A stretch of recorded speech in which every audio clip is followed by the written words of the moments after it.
Reels वाली बहू। प्रज्ञा को रील्स बनाने का बड़ा ही क्रेज है और वो दिन भर रील्स बनाती रहती है। खाते पीते घूमते फिरते घर में कॉलेज में रील्स बनाने के कारण प्रज्ञा पूरे कॉलेज में हाईलाइटेड है। जहां उसके रील्स सभी को पसंद आते हैं, वहीं मनीषा चिंता में डूबी रहती है। एक रोज जब खाते हुए प्रज्ञा रील्स बना रही होती है, तब मनीषा कहती है, एक मिनट भी चैन नहीं है इस लड़की को। ये नहीं कि खाना तो आराम से खा ले, लेकिन नहीं, अरे थोड़ी देर रील्स नहीं बनाओगी तो आसमान नहीं टूट पड़ेगा। अरे मम्मी, इसी को तो कहते हैं डिटर्मिनेशन। तुम नहीं समझोगी ये सब।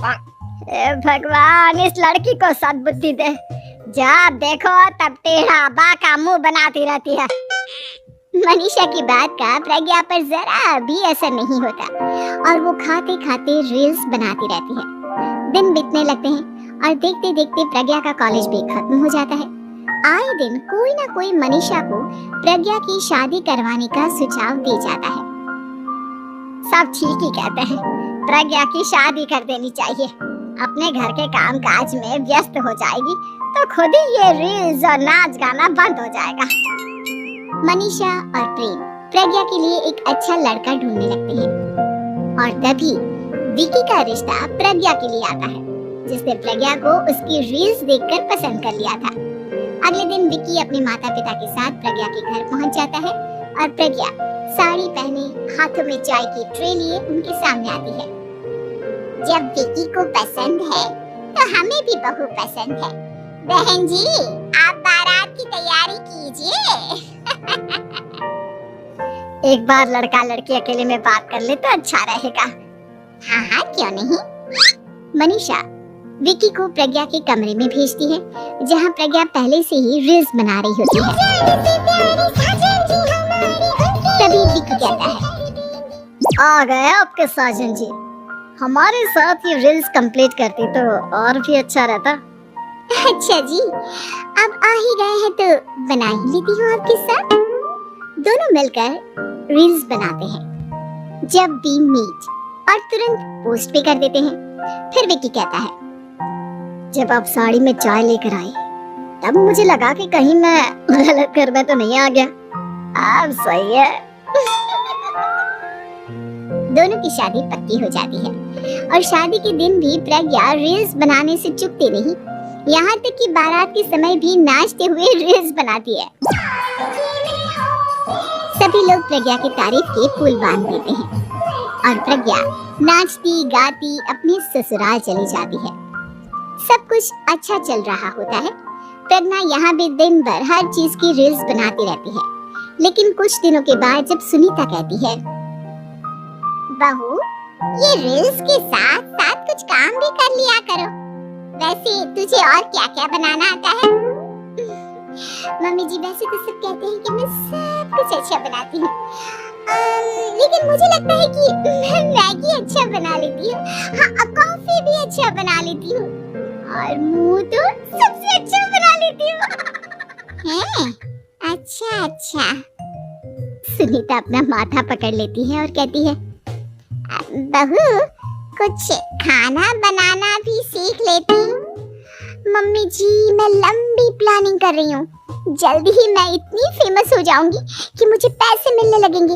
हम दोनों सास बहू राज करेंगे, राज ना कर काम करेंगे और लोगों की तो लाइन लगेगी हमसे मिलने के लिए। तेरा दिमाग खराब हो गया है क्या बहू? हंसी मजाक तक ठीक है, लेकिन इस तरह घर नहीं चलते। जितना जल्दी हो इस घर के तौर तरीकों को सीख लो। प्रज्ञा मुंह घुमाकर चली जाती है और तुरंत उसी वक्त एक रील बनाती है। ये देख सुनीता का गुस्सा 7वें आसमान पर चला जाता है और विकी के घर आते ही सुनीता उसे सब कुछ बताती है। विकी भी अब प्रज्ञा की इन हरकतों से परेशान हो जाता है। तुम टेंशन मत लो मम्मा, मैं देख लूंगा। विकी कमरे में जाता है तो देखता है कि प्रज्ञा रील्स बना रही है। विकी बड़े ही प्यार से प्रज्ञा से कहता है, प्रज्ञा, इन सब के लिए मैं तुम्हें मना नहीं कर रहा हूँ, लेकिन फिर भी हर वक्त तो ये अच्छा नहीं लगता ना। समझने की कोशिश करो, मुझे भी तुम्हारा थोड़ा वक्त चाहिए। मैं जब ऑफिस से आता हूँ तो मुझे समय देने की जगह इसी में लगे रहते हो। तुम ज्यादा ही सोच रहे हो। तुम भी मेरे साथ रील्स बनाओ ना, तुम्हें भी बहुत अच्छा लगेगा। तुम्हें इज्जत से कोई बात समझ में नहीं आती क्या? दिमाग खराब हो गया है तुम्हारा इस चकाचौंध से। अगर तुमने अपना रवैया नहीं बदला तो मैं तुमसे दूर चला जाऊंगा। तुम ही रिश्ता लेकर आए थे, मुझे लड़कों की कमी नहीं थी और ना आज है। विकी दरवाजा पटक कर चला जाता है। धीरे धीरे विकी प्रज्ञा से दूर होता जाता है। एक रोज मनीषा प्रज्ञा के ससुराल उससे मिलने जाती है। तब सुनीता उससे कहती है, बहन जी अब आई हैं तो कुछ दिन यहाँ रहकर जाइएगा, आप ही का घर है। हाँ मम्मी, बहुत दिन हो गए तुम्हारे साथ एक भी रील नहीं बनाई मैंने। प्रज्ञा तुरंत अपने फोन में रील्स ऑन कर लेती है। ये सब मुझसे नहीं होता। तेरा ये भूत अभी तक नहीं उतरा क्या? बहन जी आप कुछ कहती नहीं क्या इसे? जब आप ही कुछ नहीं कर पाई तो मैं कर ही क्या सकती हूँ, सास तो वैसे ही बदनाम है। शाम को घर की लाइट चली जाती है और मनीषा प्रज्ञा से कहती है, मेरे घुटनों में बहुत दर्द हो रहा है, तू लाइट का कुछ इंतजाम करना बेटा। अच्छा कैंडल जला देती हूँ मम्मा। प्रज्ञा गाते हुए कैंडल जलाती है और खिड़की के पर्दे के पास रख देती है। मनीषा जिसे बहुत दर्द हो रहा है वो सो जाती है और प्रज्ञा हमेशा की तरह अपने रील्स में लग जाती है। उधर कैंडल की वजह से पर्दा आग पकड़ लेता है और मनीषा के कमरे में आग लग जाती है। बचाओ, कोई है बचाओ। सभी भागते हैं और विकी कमरे की आग बुझाने में लग जाता है, लेकिन तब तक मनीषा आधी जल चुकी थी। मनीषा की हालत देख प्रज्ञा रोने लगती है। विकी मनीषा को तुरंत हॉस्पिटल ले जाता है और उसे एडमिट कराता है। विकी प्रज्ञा से कहता है, देख लिया ना, तुम्हारे इस नाच गाने की वजह से आज तुम्हारी माँ की जान जाते जाते रह गई। अब पता नहीं तुम और क्या चाहती हो।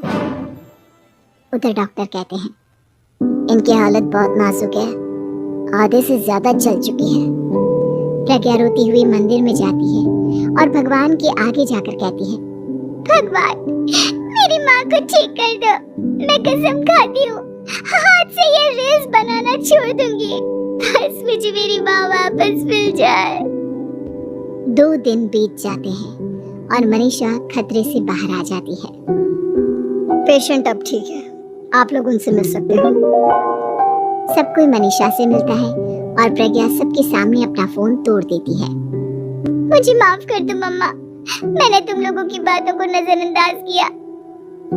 बेटा कोई भी चीज जरूरत से ज्यादा खराब है। मैंने तुम्हें रील्स बनाने से कभी मना नहीं किया, लेकिन हर वक्त एक ही चीज तो सही नहीं है। मैं समझ गई हूँ मम्मा, आई एम सॉरी। प्रज्ञा उस दिन से रील्स बनाना छोड़ देती है और पूरी तरह से अपने घर में लग जाती है।